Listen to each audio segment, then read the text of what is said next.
Бәріне сәлем, алгебра 9-шы сынып 426-шы есептің екіншісін шығаратын боламыз. Есептің берілгені бойынша тепе-теңдікті дәлелдеу керек біз. Яғни тангенс x бөлінген 1 қосылған тангенс квадрат x қосылған котангенс x 1 қосылған котангенс квадрат x. Бұның бәрі синус 2x-ге тең екенін дәлелдеу керек біз. Біз білетіндей тангенс x ол синус x-тің косинус x-ге қатынасы. Ал котангенс x косинус x-тің синус x-ге қатынасы. 1 қосылған тангенс квадрат x 1 бөлінген косинус 2x-ге тең. 1 қосылған котангенс квадрат x 1 бөлінген синус 2x-ге тең. Енді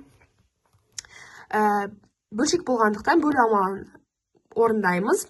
Синус x бөлінген косинус x-ті көбейтеміз косинус квадрат x-ге.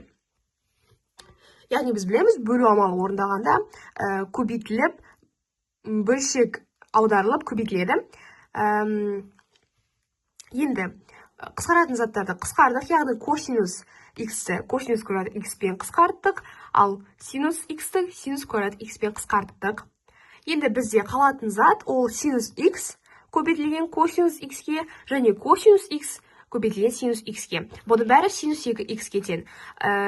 Қосу амалын орындағанда бізде 2 косинус x синус x шықты. Бұның бәрі біз білетіндей синус 2x-ге тең. Яғни тепе-теңдік дәлелденді, есеп шығарылды.